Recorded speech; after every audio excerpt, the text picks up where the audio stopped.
May June 2018 paper 2 variant 2. Question number 1. Each week Lee works 5 days and is paid a total of $682. Each day she works from 8:45 until 12:15 and then from 13:15 until 17:30. Calculate Lee's hourly rate of pay. बल्कि hourly rate पूछा है ना, तो इसका मतलब है कि हमें पेमेंट पर आवर कैलकुलेट करनी है। ली को जो पेमेंट होती है वो कब होती है? वीकली, ठीक है। वीकली टोटल पेमेंट कितनी हो रही है वो हमें पता है, $682 की पेमेंट हो रही है। एक दिन में वो कितने घंटे काम कर रही है? अगर हम 8:45 से स्टार्ट करें तो 12:15 तक ये कितना टाइम बन जाएगा? 3 आवर्स 30 मिनट्स, यानी 3.5 आवर्स बन गए। अच्छा, उसके बाद अगला जो इंटरवल है अगर वो हम देखें तो उसमें कितना टाइम बन रहा है? 13:15 से 17:15 तक 4 आवर्स बन गए और प्लस 15 मिनट्स और हैं, तो इसका मतलब है यहाँ पर 4 आवर्स 15 मिनट्स, जिसको हम 4.25 आवर्स कंसिडर कर सकते हैं। अगर आपने इसकी कन्वर्जन देखनी हो तो जैसे 3 आवर्स हैं प्लस 30 मिनट्स हैं, मिनट्स को आवर्स में कन्वर्ट करने के लिए हम डिवाइड करेंगे 60 से, तो ये बन जाएगा 3 प्लस 0.5, तो उससे 3.5 आवर्स बनेगा।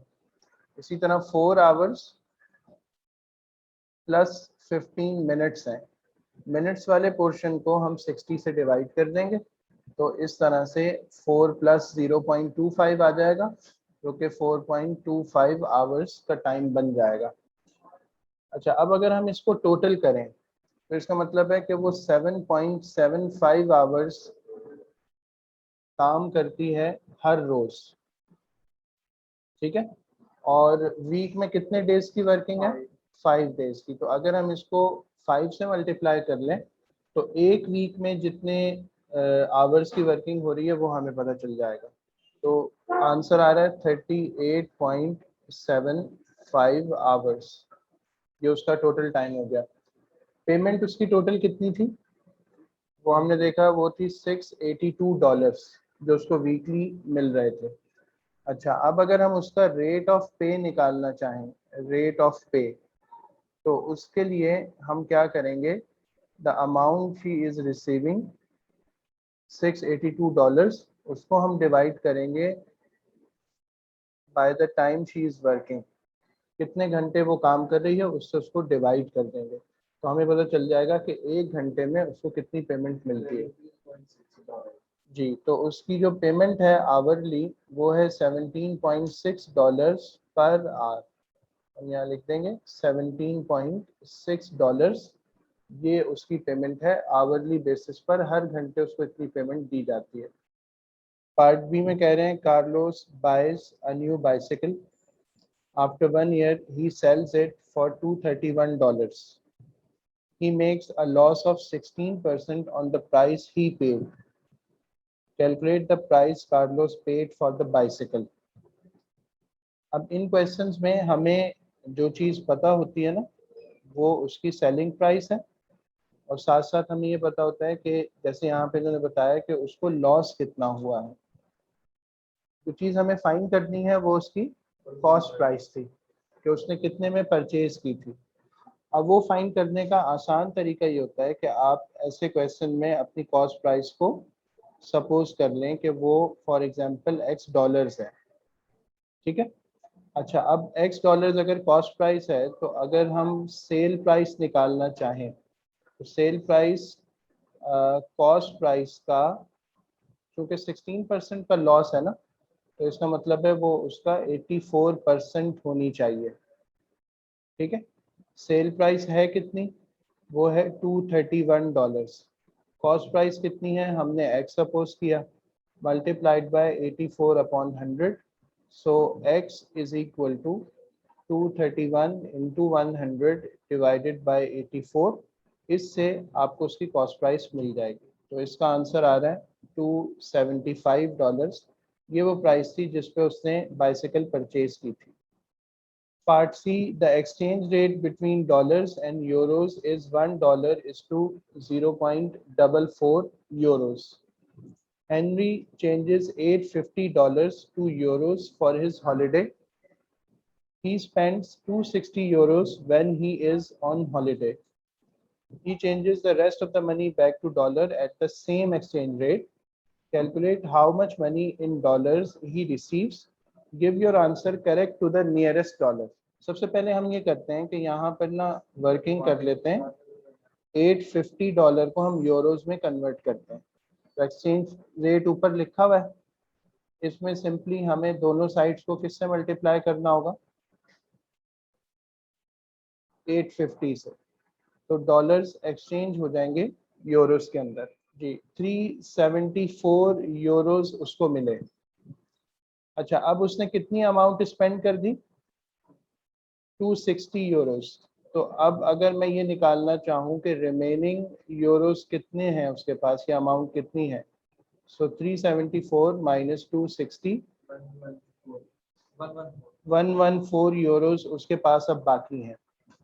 अब सेम एक्सचेंज रेट पे उसने इसको किस में कन्वर्ट किया? डॉलर्स में।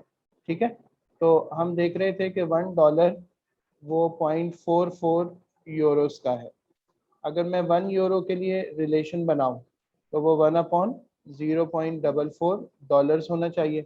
और अब हम दोनों साइड्स को किससे मल्टीप्लाई कर देंगे? 114 से। तो आपके पास जी आंसर आ जाएगा 200। देखें आपके पास ओरिजिनल आंसर आया ना 259.09, ये आंसर है ना। जब आप इसे राउंड ऑफ करेंगे तो ये 259.1 बनेगा। और ये जो 1 है ना, ये जब हम राउंड ऑफ करेंगे तो 9 में कुछ ऐड नहीं होगा। सही, तो ये इसका आंसर होना चाहिए। चलो, आनिया has $3000 to invest in a saving account for 3 years. She can choose from these two accounts. Account A, year 1 पे 1.1% इंटरेस्ट, year 2 पे 1.2 और year 3 पे 1.4% इंटरेस्ट। और year 2 में जो इंटरेस्ट होगा added to the end of year 1 total, और इसी तरह year 3 में year 2 के टोटल में उसको ऐड कर दिया जाएगा। अकाउंट बी उसको fix rate of compound interest दे रहा है 1.3% पर ईयर का। She chooses the account that will give her more money at the end of 3 years. Decide which account she chooses and find the amount she will have in her account at the end of 3 years. तो अब हम दोनों के लिए जो है ना वो वर्किंग कर लेते हैं। ठीक है, मिसाल के तौर पर अगर उसे 1.1% इंटरेस्ट मिलना है तो हम यहाँ पर फॉर्मूला यूज करेंगे I is equal to PRT upon 100। ठीक है, तो इंटरेस्ट निकाल सकते हैं और ये भी कर सकते हैं कि हम यहाँ पे डायरेक्ट भी अमाउंट निकाल सकते हैं। खैर, अभी हम इंटरेस्ट निकाल लेते हैं। तो 3000 इंटू 1.1 इंटू 1 अपॉन 100, ये उसकी इंटरेस्ट की अमाउंट आ जाएगी। $33 का इंटरेस्ट उसके पास आएगा। तो उसकी amount at the end of first year वो कितनी हो जाएगी जी? ये हो जाएगी $3033। अब ये जो अमाउंट है ना at the end of 1 year, ठीक है, ये किसके लिए प्रिंसिपल का काम करेगा? सेकेंड ईयर के लिए, ईयर 2 के लिए। तो दोबारा से ये फॉर्मूला लगाएंगे। अब मैं सेकेंड ईयर का इंटरेस्ट कैलकुलेट कर रहा हूँ, पहले वाले को मैं 1 कह देता हूँ।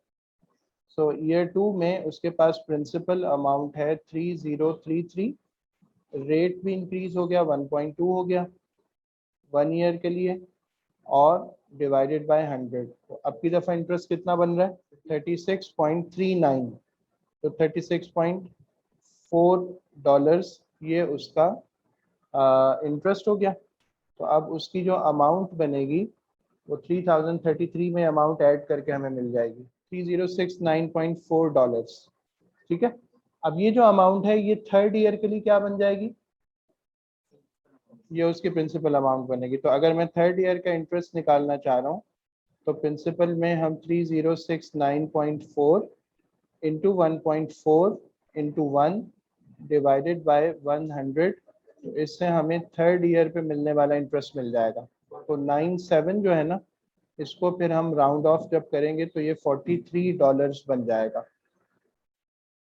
ठीक है, ये अब आपका थर्ड ईयर का इंटरेस्ट हो गया। तो अगर हम अमाउंट लें इसकी, तो at the end of 3 years उसके पास अमाउंट कितनी हो जाएगी, $3112.4।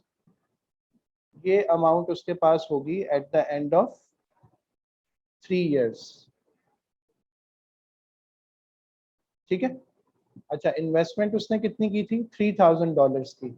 तो इसका मतलब है अकाउंट ए से उसे टोटल 3 साल में कितना इंटरेस्ट मिलेगा, $112.4। ये एक हो गया। अकाउंट बी में क्या है कि आपके पास fix rate of compound interest है पर ईयर। तो इसके लिए जो हम फॉर्मूला यूज करेंगे वो डायरेक्ट अमाउंट का होगा। Amount is equal to principal times 1+R/100 raise to n। Principal है हमारे पास $3000 प्लस रेट है 1.3 और पीरियड्स ऑफ कंपाउंडिंग हमारे पास 3 हो जाएंगे।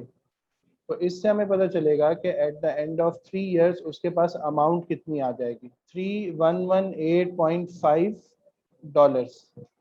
इसका मतलब है कि अकाउंट बी में उसको जो इंटरेस्ट मिलेगा वो $118.5 होगा। अच्छा, अब हमें बताना है कि कौन सा अकाउंट वो चूज करेगी, ये देखते हुए कि ज्यादा अमाउंट उसको कहाँ मिल रही होगी। ठीक है, तो जाहिर है वो किसको चूज करेगी, अकाउंट बी को, क्योंकि उसमें इंटरेस्ट की अमाउंट उससे ज्यादा मिल रही है।